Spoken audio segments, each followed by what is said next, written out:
The question of how to define depression is one that continues to plague the mental health profession because it simply isn't easy to categorize.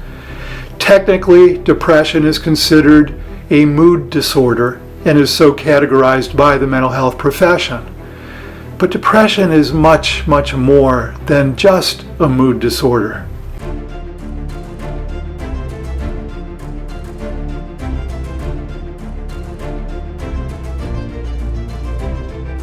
Depression's tentacles reach into every aspect of a person's life.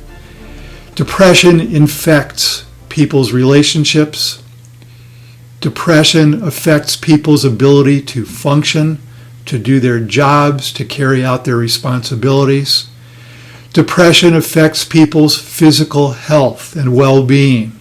Depression has so many negative consequences in people's lives that it is a serious and pervasive disorder. Well, in describing depression as technically a mood disorder, but much more than that, I think we could also say that depression is a disorder of superlatives.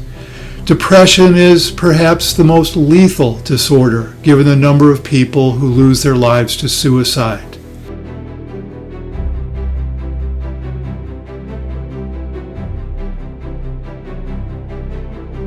Depression can be considered the most costly disorder economically.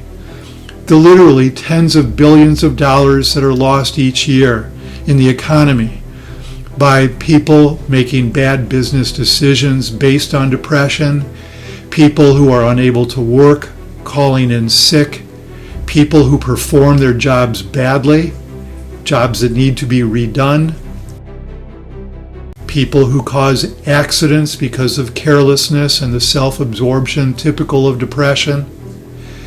Depression is also the most costly in terms of quality of life.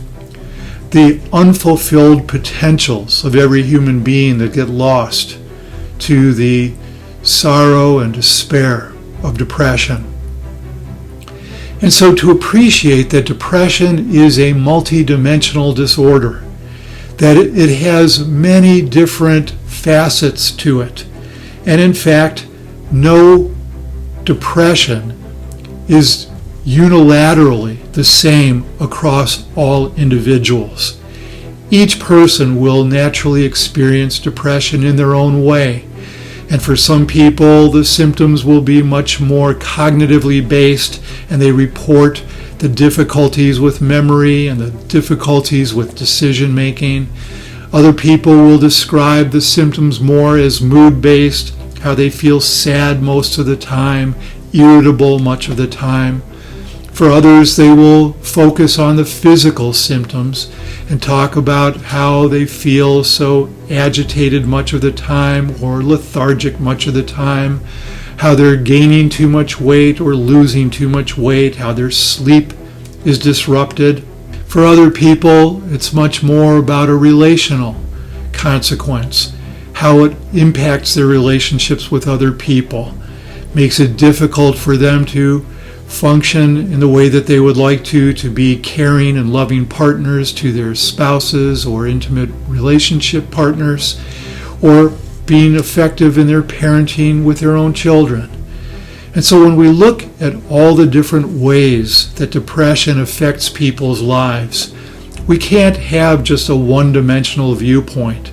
This isn't something that we're going to be able to develop the magical once-a-day pill that makes the depression go away. We really have to give depression the respect that it deserves as a complex, individualistic, multidimensional phenomenon that requires a better-than-average understanding of the nature of depression if someone hopes to overcome it. Surviving the Big D, a film on depression. Coming soon.